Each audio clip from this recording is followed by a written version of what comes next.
Welcome everybody to Amateur Hour Sports for today's off-season live stream. Our first. Can you believe it? May 6th, and this is our first off-season stream of the year. Toronto Raptors season ended quite a while ago now. We're into the second round of the playoffs, but I'm finally back, finally out here on the stream. Thank you so much, everybody, for joining me here today. So, yeah, it's been a while, as I said. Apologies for that. After the season ended, I definitely, I knew 1,000,000% it was going to be a full week, absolutely not streaming. Then but I also was thinking to myself, I probably want to do a couple weeks just to, unwind a little bit after the season, chill out a little bit. I had a lot of plans going on, so I was like, a couple weeks off. Thought I'd come back last week. Honestly, Leafs playoffs got a little bit in the way because on the days I was going to be wanting to stream, the Leafs are playing. I also got sick. So I was just like, okay, one more week, and then decided today is the day. We're back at it with Amateur Hour Sports today for off-season stuff. If you're new to the channel this year, maybe you have been watching for years, maybe you're new to the streams, whatever it may be, for these off-season streams, we just like to go through general NBA discussion, general Raptors discussion, lots of Q&A. If you guys have any questions, you guys have anything you want to discuss, drop it in the chat section, and we can get to pretty much everything. I'll be live for about an hour or so. Also, with the complications of actually doing these streams, part of the complication is time. Honestly, I've been dealing with. I've been sick. I may have a broken toe. I don't know if it's broken, but it's definitely injured in some capacity, and it has been for 3 weeks now. I re-aggravated my bad knee, so a lot's been going on there, but I'm playing soccer a couple times a week. I'm going to do martial arts training, Leafs playoff. It's just a lot going on right now. So gonna hopefully start to do these at least once a week, and I'll try to fit in some member content in the mix as well. But it's gonna be really, really difficult for me to do this twice a week this summer. So bear with me. I'm doing what I can here. But hey, videos. We've been doing videos. 3 videos a week. I've been doing 2 videos a week for a long time because of my schedule and everything, but decided to task myself. Well, actually, last week I did 2 videos, but I'm going to try to start to do 3 videos a week. Decided to task myself with the Saturday videos that are coming out now. Have done it 3 weeks in a row now. Hopefully can continue to do that. But the Amateur Answers videos, and I am extremely, extremely pleased with how those are going right now, because I was definitely, been wanting to do something like that for a while, doing these videos where I react to comments, but it's just been kind of wondering, would people be receptive to that? Would they, perform well? Would people enjoy them? And so far, so good. So gonna keep on doing those. So hopefully you understand if there's a lack of content at any point. It's not me being lazy. I ain't just sitting around doing nothing, essentially, instead of putting in work on the channel. So hopefully that is understood. Let's say what's up to the people in the chat. We have Sumaya. Thank you so much for joining once again. Look at that lovely 12-month member badge. Thank you so much, Sumaya. Was here early for 12 months. Oh, this is the year. Wow. 1 full year. Sumaya as a member in the channel. Thank you so much, Sumaya, for doing that. Big shout outs to you. Welcome back. Thank you. Welcome back to you. Welcome back to everybody for the streams. Yeah, I'm excited to be doing some content today. And I'll talk about what we're going to be doing in just a second here. We have Winner One joining us. Thank you so much, Winner One. I've seen you in the comments of a lot of videos. And yeah, as you mentioned, thumbnailed the last Amateur Answer segment. You know what also is good about doing those? I for the last year or two, I wouldn't say I've gotten lazy with checking comments, but it is a little bit time consuming. And also, a lot of people don't like me. So, I don't have a lot of time. And then when I do have free time, I'm going to be spending that free time reading comments that are negative about me. Do I want to do that? But no, there's a lot of great comments. It's the vast minority that are like that. So it's good. It's pushing me as well to get back to checking the comments more often and replying and engaging, and that's important. I think that the supporters of MHR deserve that. Q Man also joining us. Been a minute, yes it has. Daniel Berry Sports Highlights saying afternoon. Yeah, 6 p.m. It is really the evening, but god damn, is it bright outside for 6 p.m. Probably when I was last streaming, 6 p.m. would have been dark outside. I don't know.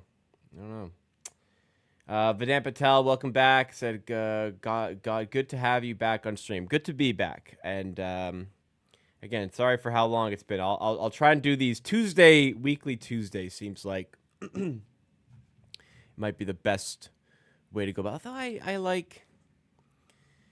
So Wednesdays are a complete no. Wednesdays are complete no. I play soccer Wednesdays. Thursdays, Thursdays. But then again, I don't want to do. I try not to stream the days I do videos, just to we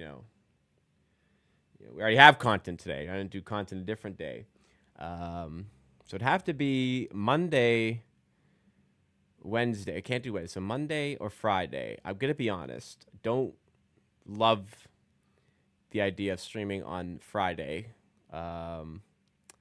Monday. I work Mondays. I work Thursdays as well. So Tuesday, Friday, it could be. Saturday nights, it's just not going to happen. Sunday nights, also probably not, because I'm wiped from playing soccer in the morning, So it really is either Tuesday or Friday. Might just be Tuesdays then. Might just be Tuesdays. Tuesdays going forward. Yeah, I think that's what we got to do. Tuesday live streams probably going to be weekly, which leaves me no time to do other stuff. But hey, maybe once in a while a member stream on Friday I think is the way to do it. And we'll talk about maybe some ideas for that a little bit later. All these sim videos I've seen lately, the Raptors have got the #1 pick in nearly all of them. I'll do a video that talks about this, but I'll also talk about it a little bit here. Nate, thank you for the comment. All these sims aren't they're not really relevant. Ultimately, we know what the chances are of the Raptors ending up with each individual pick. They have 7.5% chance to first pick. That's it.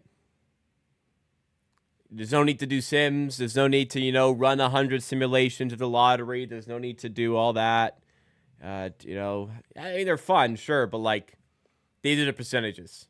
The more sims that occur, the more likely it will deviate back to the standard of 7.5 as the chances the Raptors get the first overall pick, which is more than the percentage chance the Hawks had to get the first overall pick last season. Well, I think they had a 3 or 4% chance. Ended up taking Zachary Rizache. Man, you use your lottery luck, and you only end up he's a great player and all, but he ain't what you would normally expect to get out of a first overall pick, if that makes sense. Not trying to be disrespectful, but I mean, even when he got drafted, Trae Young was talking about him being a role player for the team, a first overall pick being a role player. And he was right. He wasn't disrespectful. It was just kind of crazy. That's just how it was. Isaac also joining us. Thank you, Isaac. Hope you're doing well. Yeah, thank you guys. So what we going to be doing here today? So we're going to be grading every Raptors player this season. I like to do this once a year. We're going to do it today. Grading every Raptors player based on expectations versus reality. So, if a guy I thought would be bad ended up being good, he's going to get a good grade. If a guy who played well but didn't play as well as I thought they'd play, they might get a worse grade. So it's not about their talent. It's about basically how I would grade them based on my expectations for them going into the season. So, not everyone's on the same rubric, if you will. We'll also be doing a little bit of discussion on the play-in tournament and the Raptors' lack of ambition to get there this season. Was it the right move? Was it the wrong move based on what we saw from the first round? You saw the first round, so you might know how that's going to go. And we'll talk about some content ideas. We'll talk about some, plans for the off season. We'll talk about the strategy I've been kind of going with lately and along the way. If you have any questions, you have any comments, you have anything you want to discuss, anything at all, just put it in the chat. We'll talk about it. Why not? We'll talk about it. Absolutely. How's everyone's spring? How's everyone's spring going? How's everyone doing? What y'all been up to? What have I been up to? Well, Leafs playoffs have been fun so far. Fun when the game is done. Very unfun when the game is going on, especially yesterday's third period against the Florida Panthers. But we got there in the end. Like I said, I've been sick. I've been dealing with multiple injuries, so that's not very fun. But I've gone to a couple nice concerts. I saw Denzel Curry on 420. That was amazing. I saw Metallica on the 24th. That was also awesome. Not as good as Denzel Curry because that was crazy good, but, very enjoyable. I, alongside Isaac Thompson, chat, saw the Blue Jays on Minecraft Day up 3-1. One pitch away from ending the game as 3-1 winners, but then giving up a grand slam and losing 5-3. I've seen the Blue Jays 3 times this season. Twice in the top of the final inning. So in this case, the 9th inning. In a previous case, it was the 12th inning. I've twice seen the Blue Jays give up a grand slam in the top of the final inning to lose a game. So, I've seen a couple grand slams this season, neither for the Blue Jays. Yeah, I did see them win, though, on May 2nd when I was there. Nice little comeback, I think that was as well. May 3rd, though, that game. Christ. Oh, boy. Like, deserve to win O-meter type thing, if that exists in baseball, had to have been like 80% plus for the Jays. I don't know. Pacers game 1 win. I mean, not just Pacers, but holy shit. The Denver Nuggets, what a game. Did anybody stay up for that one? I mean, playoffs in general, like both playoffs. We've got hockey and basketball. Like, Pacers win, just a very good performance all the way through. Knicks, huge second half comeback. Get over the line in overtime. What a game from them. And then, my God, what a comeback from the Denver Nuggets. Oklahoma mismanaged the hell out of the final minute of the game. Like, fouling up 3 kind of sparks the conversation. Should you foul up 3? I absolutely believe you should foul when you're up 3. Up 3 without the ball. Foul, yeah. They cannot tie the game if you foul them at that point. If you do your job when you get the ball back, you can ensure you can keep running that play. However, the Thunder fouled up 3 way too early. Like could have very clearly killed off more of the clock. Used their timeouts very strangely, like gave Nikola Jokic an opportunity to check back into the game by calling a timeout, and committing the foul. Like, it was just really strange by the Thunder. But wow, what a play! I mean, Aaron Gordon, not the most elite 3-point shooter, to just yank it like that in rhythm. I don't know. I'd love to know in those like 3 seconds when he thinks he might get the ball, or and even in the half second the ball is on his way to his hands. I wonder what sort of turmoil, what divide was going on inside his head, like to take that 3. A more astute 3-point shooter, sure, that's the best shot you're gonna get. Take that, but it's just for Aaron Gordon to do that, that was very impressive. I always wonder, like, in that instance, they're down 1. I don't mind the shot. It's like Aaron Gordon said after the game, it's the best shot we were going to get, so I just took it. In those instances, why not have your foot on the line a little bit? Why not get yourself a little bit closer? It doesn't really matter. Like, there's going to be like 2 seconds left. They're going to have to shoot a 3 regardless, so you don't need to be up 2. You're up 1 is fine. So why not give yourself like an extra 3 to 4% chance of making that jumper, right? Like on the kick out, like, have a foot on the line. Why not be a little bit closer? That's always, but Maybe that's just they're not used to shooting from there, and this is just natural, so don't mess with that. I don't know. It's just something that I think about in instances like that. But yeah, I do believe fouling up 3 is the right thing to do. I mean, I was watching the Knicks when the Knicks were up 3 late in that game against the Celtics in overtime. They fouled up 3, and that was the right. I mean, I was thinking as the play was happening, like, foul, Jesus, foul, foul. It never really crossed my mind to not foul up 3. I just think that's the right thing to do, but I don't know. Let me know what you guys think. Jokic, 40 and 20, barely cracking his mouth. Yeah, I noticed after the Eric Gordon 3 went in, Jokic didn't even flinch. He just immediately, his mindset was guard the inbound. Didn't even flinch. No, like, fist bump, cheering at just straight up guard the inbound type thing.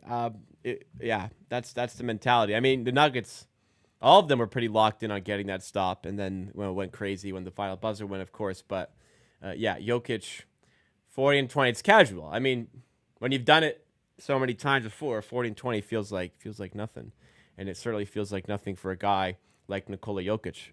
Bobby Turk points out. Man from Toronto joins us. What's up?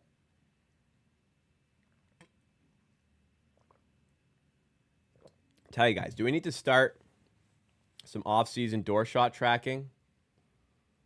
Because so last season, 13 of 63 from the door shot. Missed 18 in a row after buying this new net, right? So obviously that wasn't good.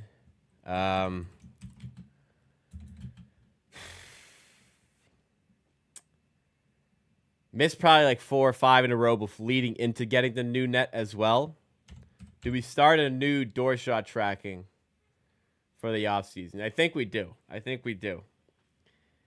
So I have not made a door shot in probably it's been months. Like that's a lie. I've made shots on stream, just never the official attempt, which is the first attempt of the stream. I've made some, but I have not made the first one. I think the pressure's off now. You know, we're 0-0, 0 for 0, no shots attempted. Let's see if I can get a good attempt up, get the offseason started off on the right foot. It's time for the door shot, ladies and gentlemen. All right.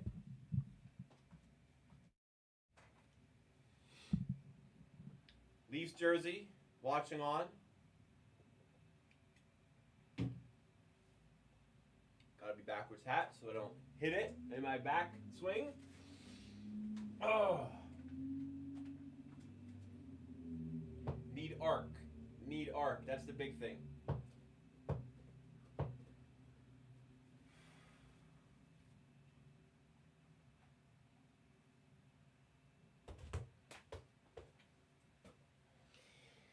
Oh, man. Nowhere near enough. That was better, at least. All right, well.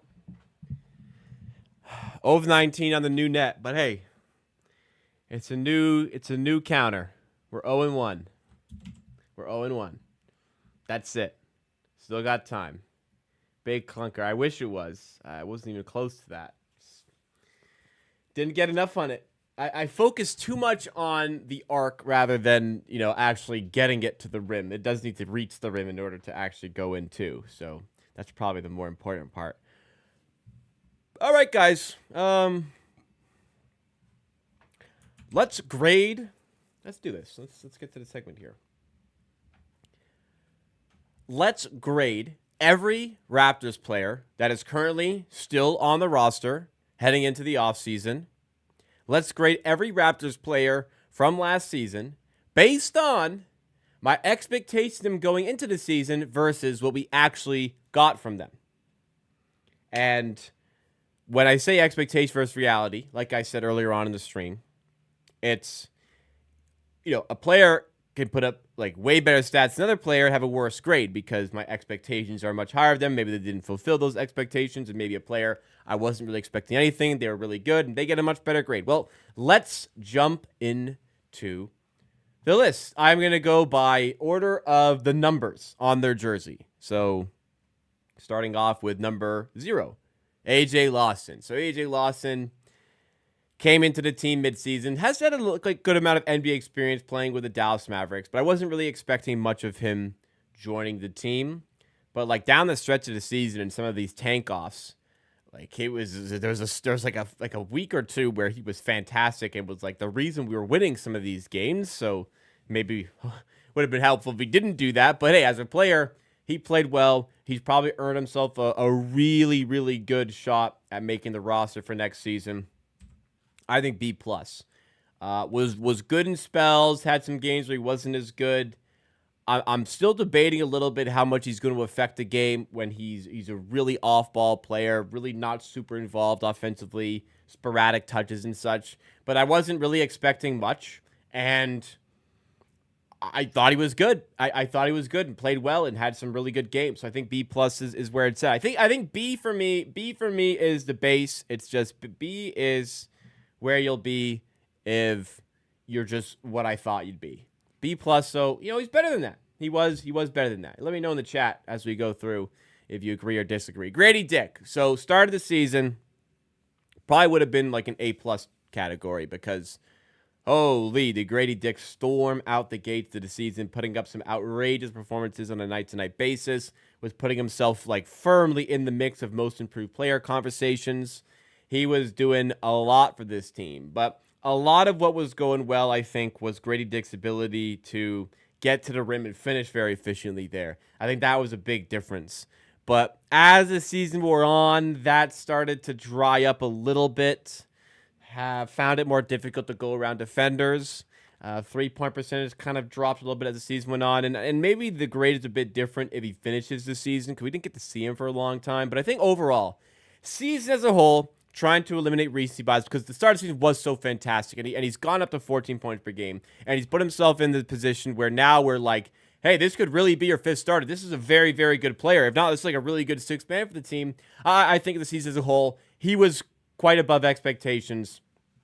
I think A minus is in order here. I had like pretty high hopes for him getting better, and he surpassed those expectations. He was great. Improved a lot. A minus. Jonathan Mobo is a player the Raptors drafted 31st overall.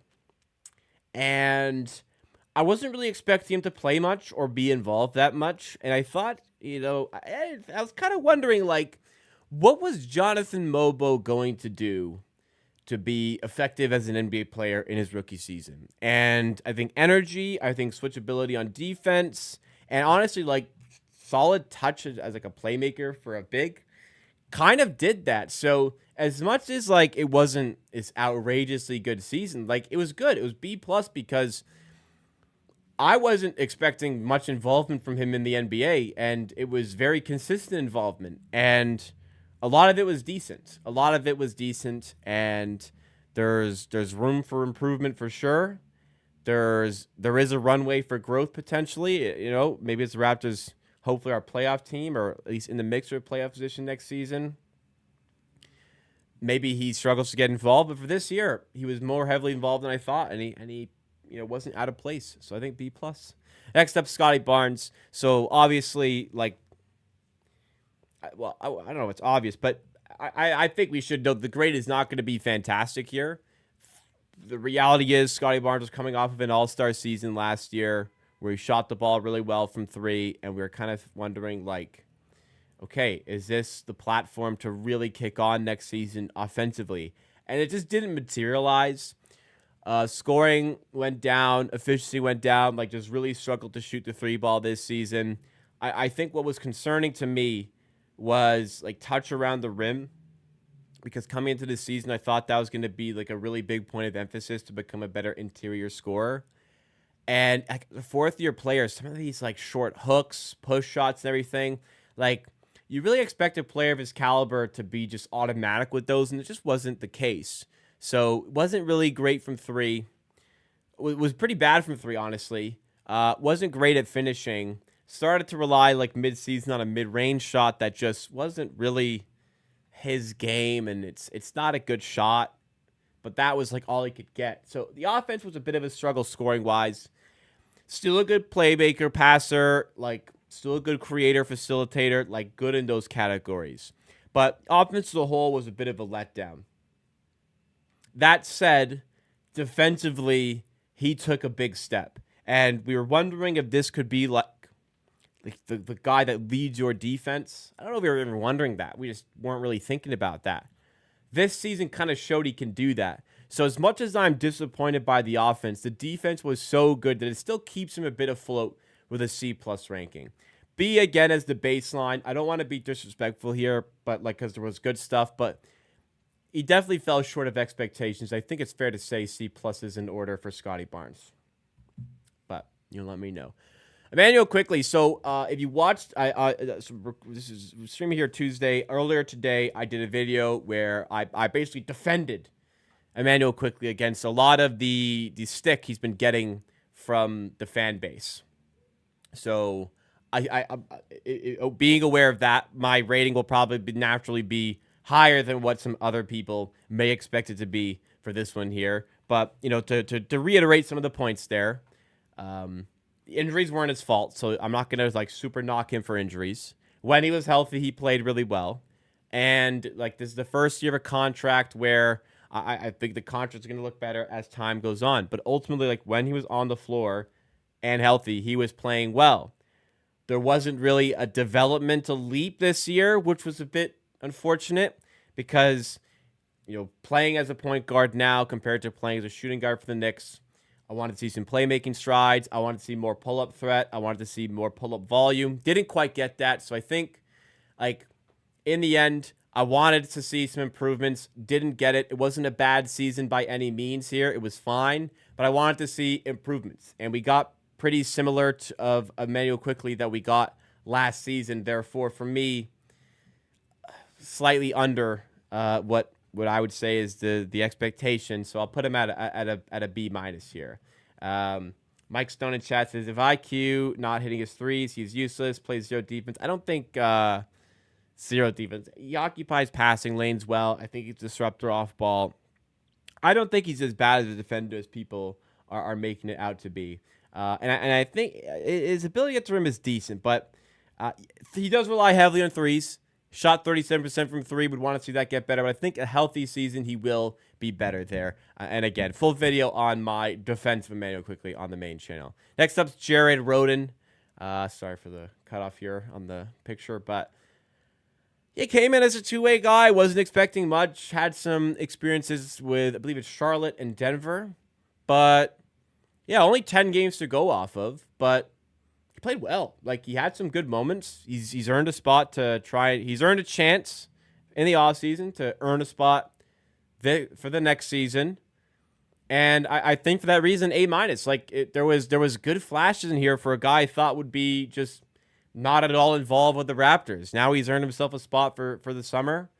A- I think is in order here. I think that's fair. It's a very small sample size, but yeah, I wasn't expecting anything. We got pretty good ball out of him. So decent here. RJ Barrett comes up here. And I don't want people to think I'm not a fan of RJ Barrett when I say, like, I'm unsure about his fit with this roster moving forward. I think he's a great player. Maybe he's not quite in the right place to showcase all of that. That said, despite, like, roster maybe deficiencies this season, RJ Barrett played really well and was probably the best performer for the Raptors this season, especially on offense. Showcased decent consistency from three, 35% shooting there from three this season. Not quite the heights of last season, though I didn't expect him to follow that up. Efficiency dropped a little bit. I would have liked to see the efficiency be a bit higher, but scoring was there. Playmaking took a big step this season, which was not something I foresaw. Involvement in offense was very, very impressive. So overall, RJ Barrett's poised through such a poor season here for the Raptors as a whole. Like, RJ Barrett was great, and I think he warrants an A- here. Still unsure about the fit going forward, but if he can get better at shooting threes, get better on defense, there's a role here because he's clearly a very talented player, a talented scorer, and a player who's willing to work to make himself work with the rest of the people and team around him. Next up here, Colin Castleton. not a lot to go off of. I don't know what I was really expecting out of Colin Castleton, but the Raptors decided, based off of the 2 10-day contracts they had him for, that this is the player they'd rather work with in the summer over Orlando Robinson. I don't think Orlando Robinson's very good, so I'm fine moving on from him. I don't think Colin Castleton's really that good either, but okay, fine, give him the go. Like C+. I don't know. I don't. I mean, this is probably unfair because I had like no expectations of him, and he was okay. But like, no, I mean, no. Let's be fair. He wasn't that good. I don't know. I don't really know what to put here. I wasn't really a fan of him, so I put a C+. Whatever. Next up, Jacoby Walter. So 19th overall pick by the Raptors, first round pick. Had lottery pick upside, in my opinion. Could have easily gone in the lottery. But knew like he was still a raw prospect. Super young. Not super efficient from 3 as of yet. But still shot like 35% from 3 for the Raptors. Had some really big games. And I think what surprised me the most was his flashes of IQ that he displayed through the season. He looks like a smart player. Seems like a smart player watching him. And I think like there's a chance for a jump next season. You know, I look at Grady Dick and his jump from this season compared to his rookie season, and I feel like Jacoby Walter in his rookie season is further along than Grady Dick was in his rookie season. So for me, I was pretty satisfied. I'm going to go with a B because there was inconsistencies in there. But, now that I talk about it, now that I say it out loud, I'm going to go for a B+ here. He was good. Granted, there were high expectations for a guy coming out as a 19th overall pick, thinking maybe like maybe more involvement, but it was good. I liked what I saw, and further along than maybe I thought he'd be. So we'll go B+. We'll give him some credit here. We'll go B+. He's shooting 35% from 3 in the NBA. That's pretty good base to work with for year 2. Next up, Garrett Temple. I don't know, man. Like B. He barely plays. He's a vet. Yep. He's basically a coach that wears the uniform. Raptors fans seem to love him. The players seem to love him. The coaches seem to love him. Bring him back another year? Sure. Why not? B. That's it. Jakob Poeltl. So I'm obviously a big fan of Jakob Poeltl. From if you're watching the content, you've seen me talk about Jakob Poeltl. I think that his archetype is vital to this team, and we're really seeing now. Like watch like a lot of the playoffs, even right now in the NBA playoffs. Bigs are coming back into fashion. You look at Steven Adams and his impact on that series against the Warriors. I know the Rockets lost Game 7, but like the Warriors really struggled to stop lineups with Steven Adams and Alperen Şengün. Like double big lineups are coming back into fashion. Lineups with true traditional bigs are becoming popular again. It's the pick and roll aspect. It's the rebounding aspect, especially on the offensive glass. And it's the rim protection aspect of it. Jakob Poeltl brings all of these. He's a fantastic playmaker out of the high post. And this season, we saw a level on offense that I did not know we had him. Like the Raptors at times were playing and running their offense through Jakob Poeltl. And he upped his points from 3 points per game higher, from like 11.5 to 14.5 points per game. That in struggling to get minutes as well during the tank. What a significant jump on offense for a guy that was already such an incredible player for the Raptors in link up and on defense. I seriously did not see this coming. I didn't like when the Raptors traded for him. I still don't really like the trade looking back, but the fact that we got Jakob Poeltl out of it is fantastic of how good he's been for the Raptors. Still questioned the decision to acquire him when they did. But I think, man, if we could have done this like a year sooner and gotten Fred VanVleet, Pascal Siakam, Sky Barnes, a proper big to play with when they were kicking it in the playoffs against the Sixers, man, what could have been if we had gotten him earlier? That said, I'm clearly giving him a glowing review here. What a fantastic player he was, Raptors. A+. So far beyond my expectations. He's been fantastic, and he is here to stay. He's got to be here to stay. Very important player for the team this year. Didn't like trading for him. Feel good, man. Says, yeah, have to agree there. Nick Killer goes A for. Yeah, I gotta go A+. It does. I gotta go A+ here. Still drives me crazy that we don't have a big man who can stretch the floor. A lot of teams don't have that, and they're fine. They don't need to be. You make up the floor spacing in other areas. The fact that Pirtle can't shoot should not be what drives you crazy. What should drive you crazy is the lack of other players who can shoot. Because this is, like I was saying, this is a very important style of player to have for your team. Him not being able to shoot is not the problem. The fact that there's not enough other players who can shoot is the problem. So I hate when the shooting problem is pinned on Pirtle, you know? Ulrich Shamshay up next. Unfortunately, didn't get a lot of him in the NBA because he got injured midseason. Was making good strides in the G League. And man, like, imagine we got to watch Ulrich Shamshay instead of like Orlando Robinson and Colin Castleton. That would have been really nice. But super, super raw player coming out of the draft. 57th overall pick by the Raptors. And made a lot of strides. Like, very interesting player. So A- for me here. Made strides defensively in the G League. Still a long way to go to work on his game. But yeah, like, better than expected. A-. Up next, Jamal Shed. 45th overall pick by the Raptors. I wondered when the Raptors drafted Jamal Shed. We knew about his tenacity. We knew about the heart, the desire to win, the winning mentality, the defense especially. But I wondered how he would affect the offense of an NBA team if he could keep himself relevant in a way on offense. And he did. And he surprised me there. And he outplayed David Mitchell, or at least matched David Mitchell to the point that they were comfortable trading David Mitchell to keep Jamal Shed and put him with a larger role in rotation. Very, very pleasantly surprised with Jamal Shed. He was great, and it's got to be an A here. Reliable, potentially, backup point guard for the foreseeable future. Working on his offense. Was further along with the three-point shooting than I ever could have thought. It wasn't that good, but it was better than I thought it'd be. That's an A, man. Another player I thought, how is he going to get in rotation? But, like, God, he earned it. He earned a big spot, and he's earned potentially a big spot for next season as well. Way above expectations for me. Chris Boucher, I've got a real love-hate relationship with Boucher because when he's good, man, is he good. But when he's bad, wow, is he awful sometimes. But there was a lot more good than bad this season.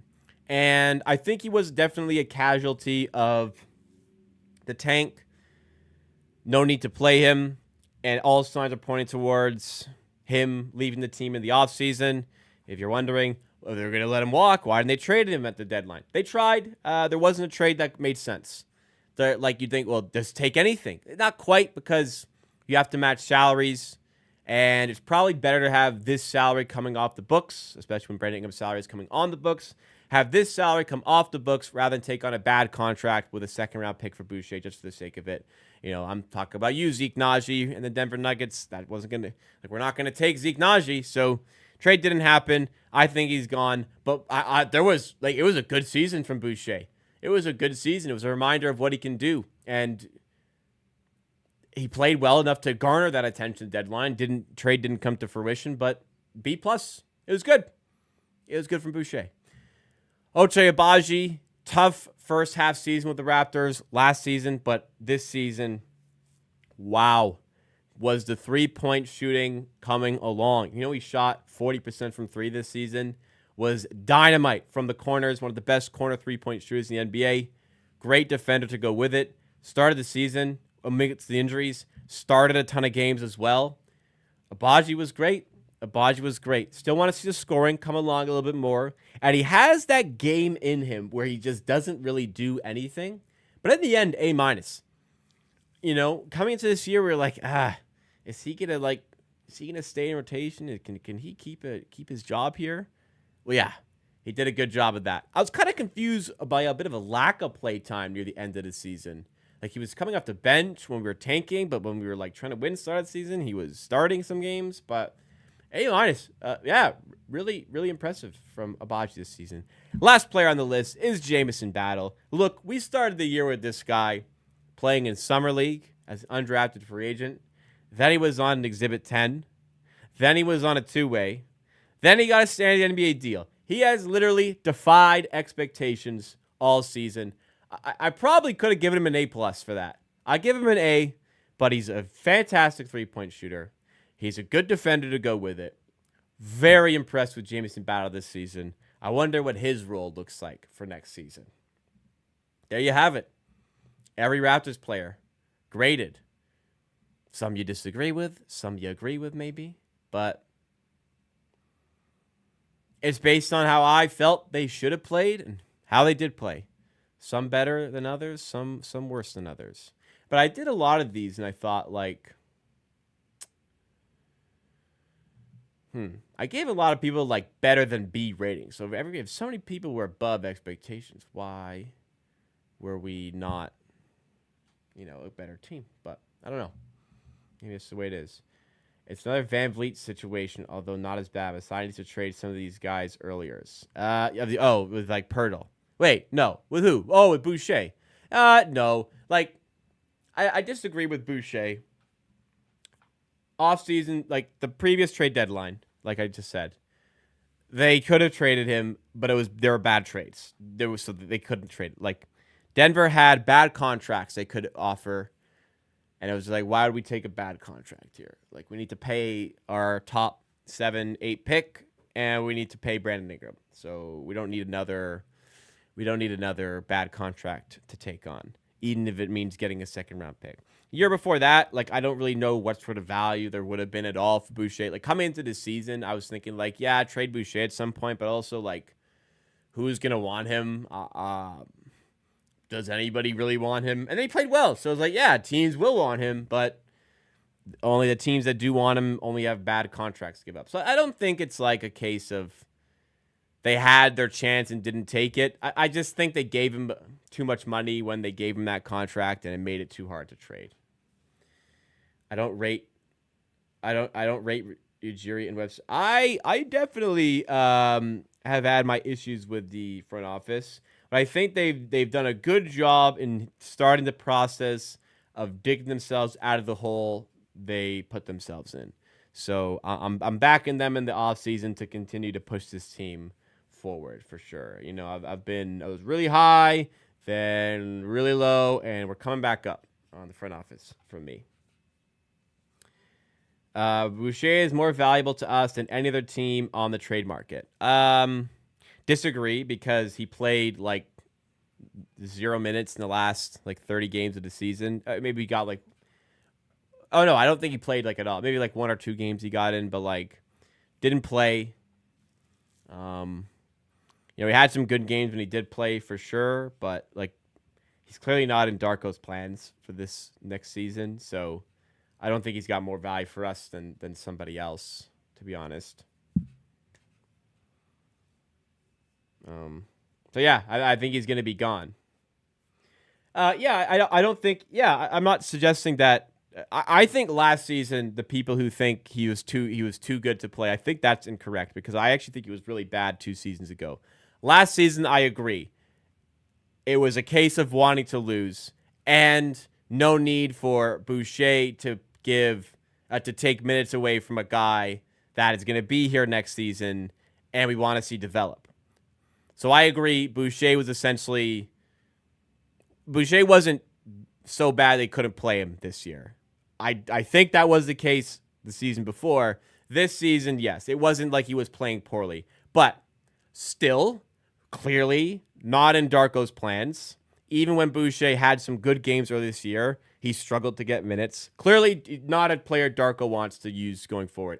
I would be stunned if the Raptors gave him a contract this summer, because they need the cap space, and he's clearly not in the plans. We'll see. Give all the political stuff. We need more Canadian political stuff. We don't do politics over here. Yeah, doesn't have the skills that Darko wants and can't afford him, so he's gone. And I think he'll do well. Another team. I think he will. I think he'll have a good role. We'll see. 9th, 10th man. He can do it.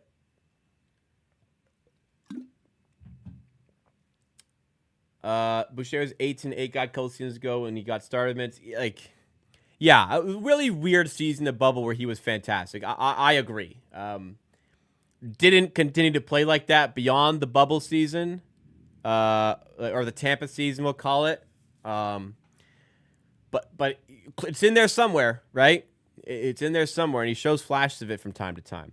Did I see the Bleacher Report trade proposal for Giannis to the Raptors? I did not. Let's have a look. So one thing to remember about Bleacher Report is, these are not necessarily like Bleacher Report. Like Bleacher Report would pay people like me to create content for them. They have in the past. They would pay me to do live streams for them to help with their video content. So oftentimes they will pay a writer, somebody to write stories for them. And it could be the case here. I don't know. So like when you see bad stuff on Bleacher Report, it's not necessarily a reflection of the company. Well, I mean, maybe it is because like that's all they get. But anyways, this is Sports Illustrated actually.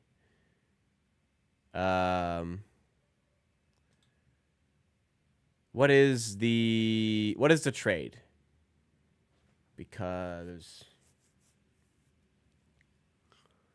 I don't know. What is a trade? I can't find the article.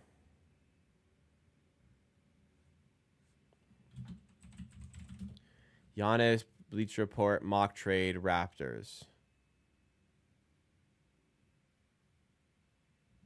Okay, here we go. Okay, here we go. So we've got Zach Buckley. Let's see who's Zach Buckley. Is this a Bleacher Report staff? Is this just a guy who wrote an article? That's not what I wanted to do. Can't look up Zach Buckley. Anyways, keep that in mind. All right, let's have a look. Raptors win the Giannis. All right, Toronto gets Giannis Antetokounmpo and Pat Connaughton. Oh no, Milwaukee Bucks receive Brandon Ingram. I don't think that's happening. Brandon Ingram, RJ Barrett, 2020. So 25, 27, 29, 31 first. Okay, so 4 first standard. That's Giannis. You might have to do that. I don't think they're trading Brandon Ingram. Can they even trade Brandon Ingram? I mean, look, it makes sense. It's probably a good trade. I think it'd be a really bad look to trade Brandon Ingram. And I think Brandon Ingram actually fits really well with Giannis. Yeah. It's probably still a good trade. I think it's a bad look to trade Brandon Ingram right after getting him to sign that extension. There's win now intentions for sure. I agree with that.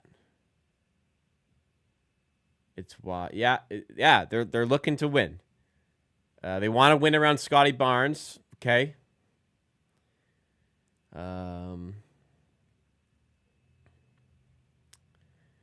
Spacer is saying they want to build around Scotty. They want to win. So this is why they make the trade.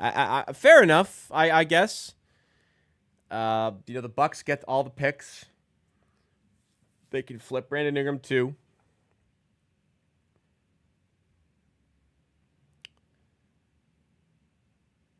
It's fair trade. It's just I don't think the Raptors trade Brandon Ingram. I just don't see that.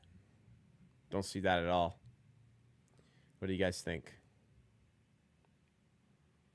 Yeah, Bleacher Report, literally anybody right. They will look for people who create like engaging content, like me. They got me to do they got me to do streams for them previously, and hey, hopefully, they have your boy back on at some point soon.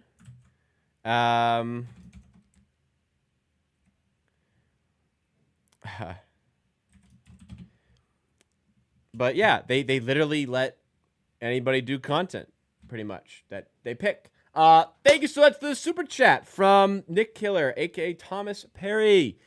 Wow, big super chat. Thank you so much for that. It says, great job this year. Definitely not the easiest season, but you showed up for the amateur army. Thank you. Just got to work working on those free throws. Yeah, clearly I haven't because I missed the door shot earlier today. But yes, thank you so much. Thank you for that comment. Yeah, it's rewarding to be able to come on and do a stream like this, and people want to listen to me talk about basketball. That's very rewarding, and very grateful that I get to do this. So I'm just happy people care, and look, it means a lot that I was gone for like 3-4 weeks and people missed the stuff. So hopefully get back to doing these once a week, but once a week is probably my limit just because of how ridiculous my schedule has become. But yeah, Tuesday live streams, and then hopefully some Friday member streams as well. But thank you so much, Thomas Pay, for that. Very much appreciate that. All right. Wow, almost an hour in already, and I haven't gotten to one of the segments that I wanted to do yet. We got to do that. Phoenix says, is there a pathway for a Pacers finals berth? Thank you so much for the super chat, Phoenix. And thank you so much to 905 Yada for re-upping once again on that membership. 28 months. 28 months is a very, very long time, I tell you. Thank you so much, 905 Yada. Very, very much appreciate that. But Phoenix with the super chat. Is there a pathway for a Pacers finals berth? No. No. I think Cavs win in 6. They got a really good shooting night. Pacers.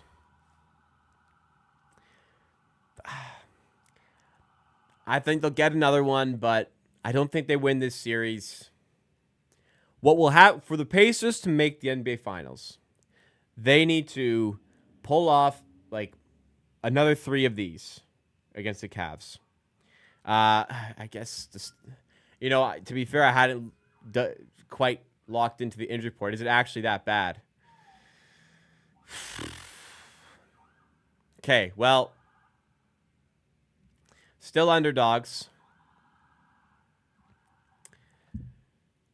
However, it's not just about the Cavs series. For the Pacers to make the finals, they got to do that again they got to do this 3 more times against the Cavs.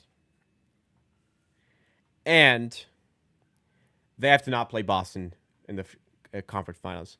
And I think Boston win that series in 6. I would have said Cavs in 5. And I would have said Boston in 5. That's changed a lot because both underdogs are up 1-0. But I think the Knicks... I think the Celtics don't miss 45 threes for the rest of the series. Maybe the rest of history.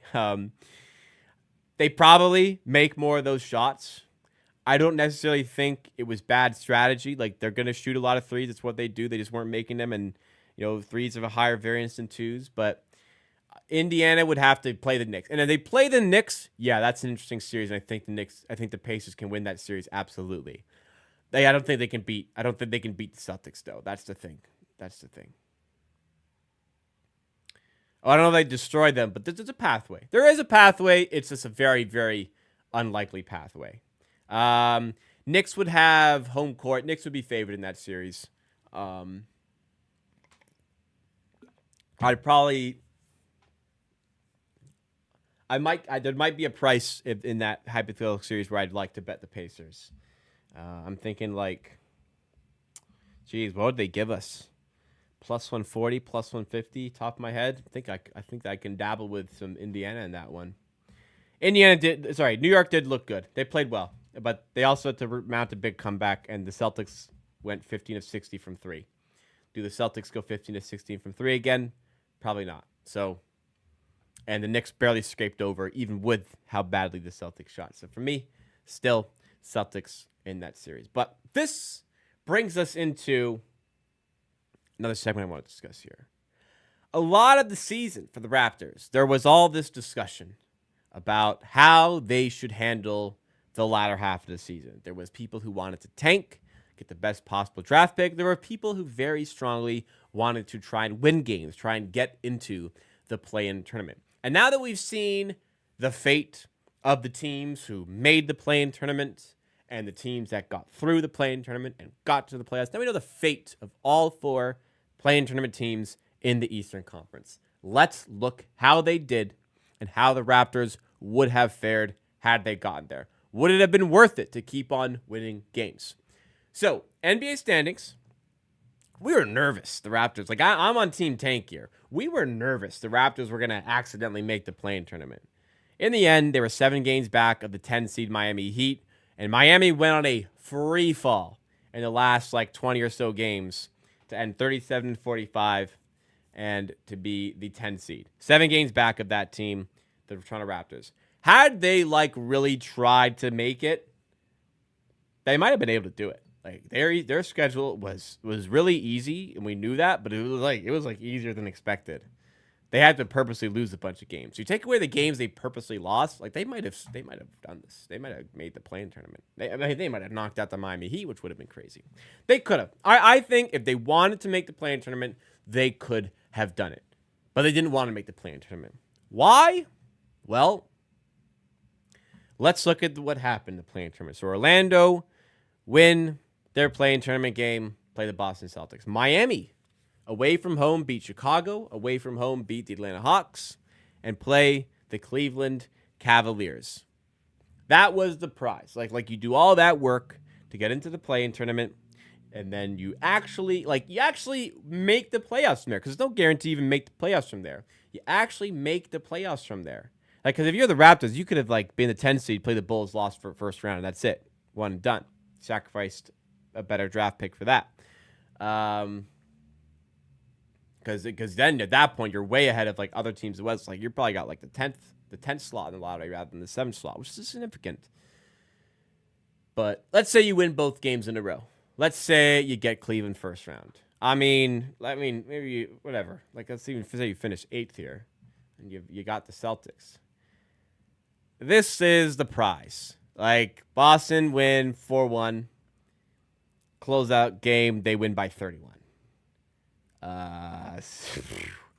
Maybe not a very fair example, but Cleveland win game 4. They sweep the Heat and win by 400 million points in game 4, 138-83. It was 72-28 at one point in this game. It was a disaster. It was an absolute disaster for the Heat. That's the prize. So, I look back at, and granted, we could do this same hindsight conversation. Let's say the Raptors end up with, we look at the odds. Let's say they end up with the 9th pick. They go, well, what? 9th pick? We could have made the play-in tournament and got pretty much the same as that. We probably get the guy we want at 9, maybe even at 11. And we could have gotten that by making the play-in tournament still. If you make the playoffs, you're not in the lottery at all, and that's a completely different conversation. But we could look back on this in hindsight if the lottery doesn't go well for the Raptors and say, it would have been better to make the play-in tournament. So it's easy for me to say in hindsight, hindsight's 2020 here.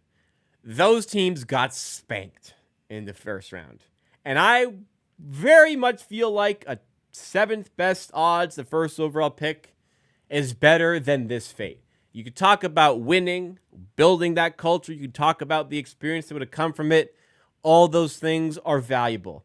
Are they as valuable as the position we have for the NBA draft lottery? I completely, absolutely, positively do not think so. I do not think so. There's pros and cons to both. It's not like there's no benefit to winning these games. Because people talk about these winning culture comes up a lot. Experience comes up a lot. I'm not denying that those things are important. Those things are going to help an NBA team, especially a young team like the Raptors. But what's going to help them more? A better shot at adding talent to the team for next season. So you have to make sacrifices. Absolutely you do. But the Cavs, except for one game, which we kept it close, but still lost by double digits, I think, in the end. The Cavs throttled the Raptors all season. So your prize for coming out of the play-in tournament would have been a Cavs first round series where I think you just get absolutely spanked. Absolutely spanked in the first round. I don't think that's something the Raptors should have been really trying to actually obtain. Our winning culture didn't come from being an 8 seed. Our winning culture came when we were a 3rd seed in 2014. We had home court to start off that era. Yeah. One thing we never had in that We the North era is we were never at least I don't think, an away seed in the first round. We were always the higher seed in the first round. We were always giving ourselves really good chances to win those first round series. We were always putting ourselves in really good position to win those first round series. And that was winning culture, not, finishing 39-43 and then getting swept first round. So I don't think that would have been beneficial to the Raptors. Like I said, there are pros and cons associated with it, but man, seeing the fate of the Miami Heat and to a certain degree the Orlando Magic, like those teams were probably better than the Raptors. The Heat, yeah, probably, but maybe if we had Brandon Ingram, Brandon Ingram does come back for the playoffs, but seeing how those series went, I was very pleased to not be in that position. I'm very pleased to be looking at these odds instead for the draft lottery. Absolutely. Not everyone's going to have that same sort of opinion on that, but I think that's what it is, man.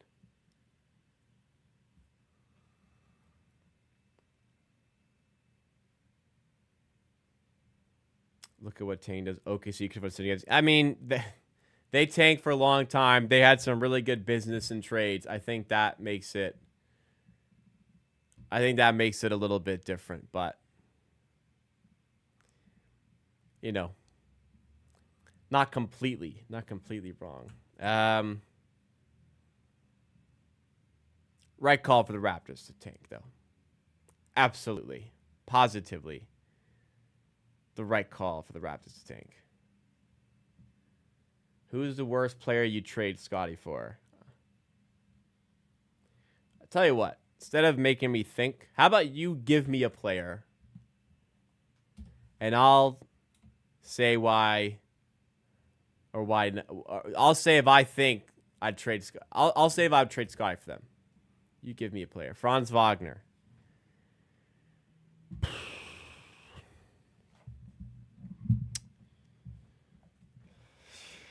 That's tough because Wagner's better, but I think Barnes has more potential still. I'd say no. I'd hate to make that. I'm okay losing that bet on Scotty, keeping Scotty. I'm okay to lose that bet, keeping Scotty. I'm okay to lose that bet. I would hate myself to lose that bet on Scotty by trading him. Like trading him and he becomes better than Franz, I would hate that. I can stomach keeping Scotty and betting on him staying here. Evan Mobley. A year ago, this is a different conversation, but I think at this point you kind of have to. He's made strides offensively, and he's the defensive player of the year. So, yeah, you probably have to say yes to an Evan Mobley trade. The Cavs would say no. But that one, I think, is when you got to do. Cade. So we're just going to do his draft class. Conversation last year is a definitive no. I'm not trading Scotty for Cade. This year, I think I'm thinking of the style Cade brings as well. I think it fits with the Raptors a lot better. I probably got to do Cade. Yeah, I got to do Cade, I think. Devin Booker. For some reason, I'm thinking I don't want to do that, but man, are the Raptors good at they do? Oh, they have no defense. No defense, though. And Booker, how old is Booker? Booker's like 29, isn't he? And Booker didn't have a great year. He's 28. Oh. I'm hesitant. I'm hesitant on Booker. I don't know. I'm hesitant there. I probably think I don't. Who's a guy or guys, 25 draft prospects or current Raptors, you think you could see their sins dramatically change by reimagining them in a different role position? Example, like Danny Wolf. 2025 Raptors. I don't know if any player is just like different position would just be really good. I mean, I said for a long time, Barnes is the power forward on defense will be really good defender. Then we started doing it, and Barnes was a really good defender. So that would have been my one, but I don't have any right now, I don't think. Everyone's in their role. Everyone's in the role they should be. Sky will not be a successful point guard. We got to give up on that dream. Jacoby point guard, nah, that ain't happening either. Don't think so, at least. Raptors can basically get any superstar if they involve Scottie Barnes trade. I don't know. I don't think so. I don't think Giannis gets traded even if Scottie's involved right now. I don't know. I think Booker is the worst player I would trade Scottie for. I don't know. I think even then I don't know if I'd do it. LaMelo Ball? Nah, I wouldn't do for LaMelo. I really want LaMelo, but I wouldn't trade Scottie Barnes for him. I think that's a fair basement of the player you would trade. I mean, Booker probably getting close to me, but I don't think I'd even do it there. Yeah, Giannis I'd love on this team. Absolutely. Would Scottie be a point guard for that season? Quick shooting guard? No. Barnes is not a point guard. Barnes is not a point guard. We got to put it past ourselves. Maybe it should be a full video. I'm going to write it down. Barnes is not a point guard. He's just not good enough. He's not good enough as a shooter. He's not good enough as a ball handler. He can't do it. He's a great player, but he's not a point guard, basically.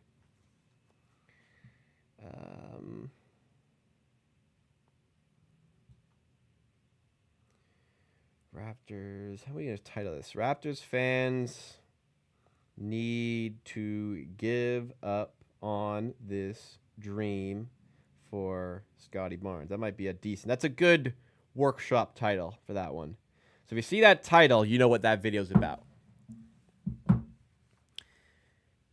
What makes a successful point guard? I'll do it in that video. I talked about it a bit today. I'll talk about it a bit on Saturday as well because there's a comment that agrees with me. It's why are people so hell-bent on Barnes being point guard?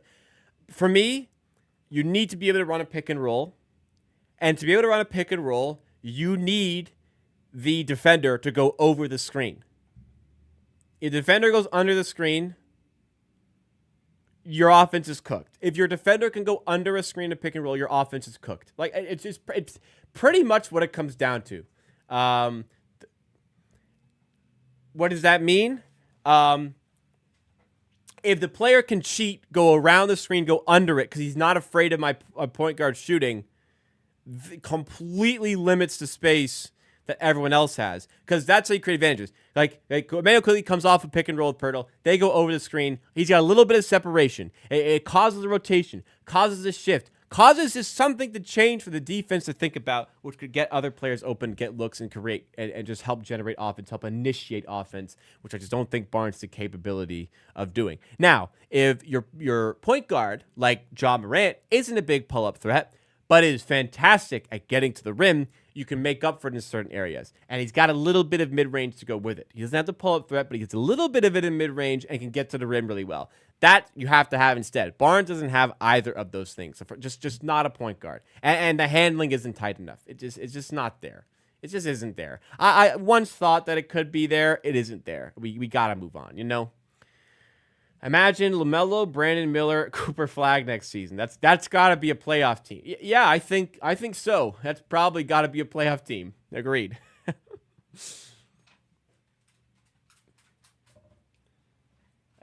This depends if they stay healthy.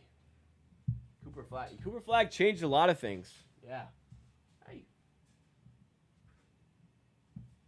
My dog just got home. Bust down the door to come see me. One sec, guys. I'm going to close this up. Would I do Jalen Suggs and Wagner for Scottie and Jakob? No. Like I said, I love Pirtle. I like Suggs. He's been great. But I said I wouldn't trade Barnes for Wagner. And I probably would struggle to go. I mean, no, Suggs you would have to trade for Pirtle. You need a center, though. You need a center. Suggs and Franz for Scottie. I'm doing that for sure. Jakob Pirtle in it, though, that's a tough replacement. Maybe you got to source that replacement elsewhere. Maybe you find a big who can do a job. You got to think about it. Suggs is really good defender, really good shooter. It's funny. Coming into the draft, when he got drafted, it was like, can he be a good defender? Can he be a good shooter? Now that's what he does best. That makes him successful. And he reshaped his game to fit the NBA. Credit to him. Common Malawash? I don't think he's ready to start, but maybe a quick fix. Jalen Green is not safe this offseason. He might be safe because nobody's going to fucking want him.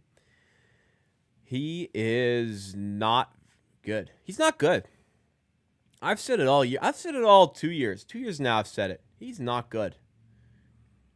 He's not good. Jalen Green's a really good player. You know, like the players, I tell you guys, like, Jalen Green's a real. It's the anti of who's an example of a player where it's like, if you think this player is good, you know ball. If you think this player is bad, you don't know ball. Maybe Jalen Suggs to a certain extent, but like Jalen Green's a really good like character reveal. It's like this. It's like this versus this. If somebody's gassing up Jalen Green, they don't know ball. Derek White's good. Like, your opinion on Derek White is like, if you don't think Derek White's good, you don't know ball.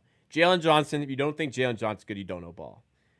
Bradley Beal, I think we're all out of Bradley Beal. Zach LaVine is actually starting to enter underrated territory because he actually is good, but like I think it's been overpopularized, the overrated tag, to the fact that he's becoming under. But Bradley Beal actually sucks. But Jalen Green is a really good example where if like somebody thinks Jalen Green's really good, they probably are really bad at identifying like good basketball, you know? The archetype is overrated, like a shooting guard. I don't know. The archetype is important. Like think about Houston in the playoffs. Remove Jalen Green, insert Zach LaVine. They might win that series all of a sudden. Because they were competitive, but what they seriously lacked in that series was offense and a guy who was creating his shot. Just seriously lacked that. LaVine does that, and he still does it really well. I know a lot's been made about him, but like he still does that very well. I think Houston are extraordinarily more competitive in that series when you take out Green and put in Zach LaVine. Doesn't make them a title contender. I don't know if Booker does it either. You know, the still like forwards to me are still like the dominant force of the league rather than like a shooting guard. But then you got guys like Anthony Edwards, who's an absolute killer, and he's a shooting guard. So, I don't know. Jalen Green sucks. That's the moral here.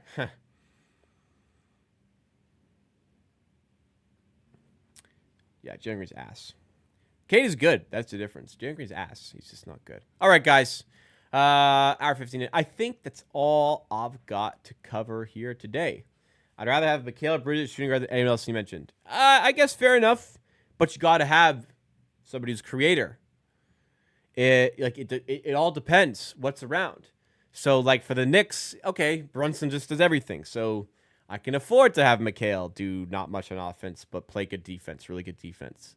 For the Rockets, they don't have offensive creation, so they wouldn't want Mikal at shooting guard. They would need somebody like Zach LaVine. If your shooting guard's your best creator, you're cooked. I don't know. Ask the Minnesota Timberwolves. Their best creator is a shooting guard, and they're pretty good. Right? I just think maybe the best shooting guards are just... They just play a different position. Like, if you're a really good shooting guard as a handler, maybe you just become a point guard. If you're a really good shooting guard, maybe you just plays a small forward. You have a guy who's going to shoot at shooting guard. I don't know. Maybe most good shooting guards just become a different position. You ever think about that? There's anomalies for everything. Yeah, I guess it's an anomaly, but... I don't think it's I wouldn't quite blanket that term that it's like if a shooting guard's your best player, you're cooked. But I am a proponent of like forwards win championships. Shooting guards are a great slot to have, like your fifth man, your off ball guy, your Danny Greens type. You know what I mean? Traditional shooting guard. Yeah. Yeah, I guess you're right. But I think Zach LaVine on Houston is interesting. And hey, maybe they do a trade this offseason. Donovan Mitchell as well. Yeah, but Donovan Mitchell, I think, as good of a creator he is, he needs help. He needs help still. He can't do it all on his own like other forwards can. Yeah. Name a player coach you'd love to see. A player coach, like a player I'd love to see on the Raptors coaching staff. I guess Garrett Temple. Do I think Fred's better than Quickly? Would you trade Quick for Fred? I would not trade Quick for Fred strictly because of age. Tough question. I do think Fred impacts winning more than Emmanuel Quick at this point, but I would not trade them because Quickly's got a better future because Fred's getting old. End of the day, Durant is a Rocket since Phoenix wants their picks back from Houston. Jalen Green, you are a son. I don't know if Houston wants Kevin Durant. Kind of disrupts their timeline, which they've been pretty, on with. They want to keep their timeline in check, keep young players. So I don't know. They'll want Durant. He makes them really good, though. It's exciting if he does go there. All right, guys, that is it. Thanks for tuning in. I'm going to try and do these streams weekly on Tuesday. Actually, before we go, let's talk about some content ideas. What other fun content can we do? So basically, I'll do these streams on Tuesday, but maybe some fun streams other than that, I wanted to do a 9, 9, and 9 streams. You don't know what the 9, 9, 9 is. Baseball, there's 9 innings. So you have 9 innings, and for each inning, you need to have 1 hot dog and 1 beer, which equates to 9 hot dogs, 9 beers, 9 innings, 9, 9, 9. Would that be a stream you'd watch? Would that be bad? If it's bad, tell me. I just won't do it. If it's good, tell me, because then I will do it, because I want to do it. I have thought about a Leafs watch along. I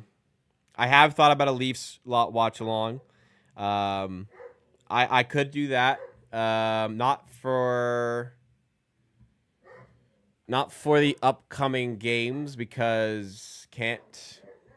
But hey, maybe next week I can try. I will not say anything positive about the Leafs. Not because I think they're bad, but because I don't want to. I am not superstitious into the playoffs where I'm extremely superstitious, basically. I don't want to say anything positive because it's just like they'll do what they'll do. But the Leafs are cursed. I'm a fan of this cursed team. Just please win, but no gassing up. Even at 3-0 up against Ottawa, it was like, series isn't done. Gotta win the series still, type thing. So anyways, 999. See if maybe Leaf stream. Cooking streams maybe for members.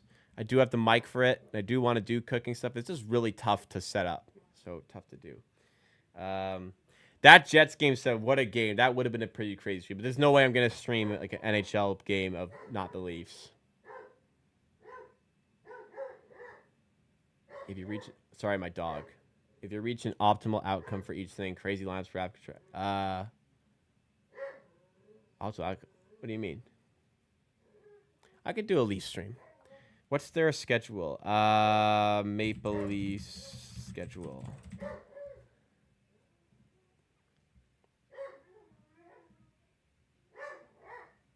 My dog's just cranky because she's tired and needs a nap. Sorry.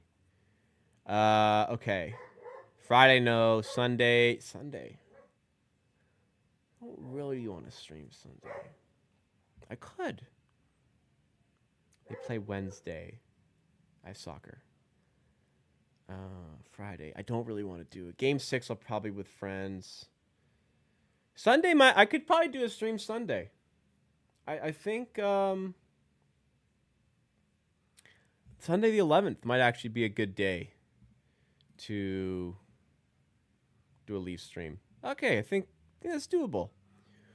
Because I'm injured. I fucked up my knee again a little bit and can't play this weekend. And my soccer team plays Sunday, so I think I could do. Oh, then it's to watch that. Oh, we have a draft lottery watch along the day after.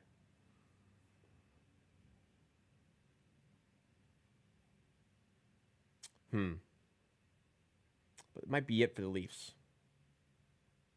I'll think about it. Just because the draft lottery watch along is the Monday, then I'll probably be doing one of these streams on the Tuesday. I don't really want to do 3 days in a row, so we'll see. But yeah, Leaf stream could be in the works. Nobody said anything about the 9 hot dogs, 9 beers, 9 innings stream. Maybe I'll do it for fun. Do I think Alex Caruso would be a good player for the Raptors? Yeah, I do. Yeah. Who do you think the Raptors get? What pick? The percentages say they'll probably get the 8th pick, you know?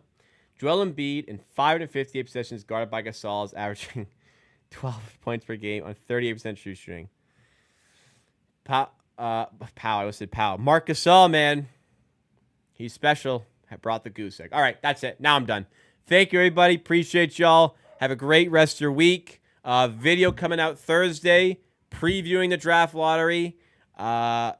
Video out Saturday, another amateur answers. Maybe a stream Sunday for the Leafs.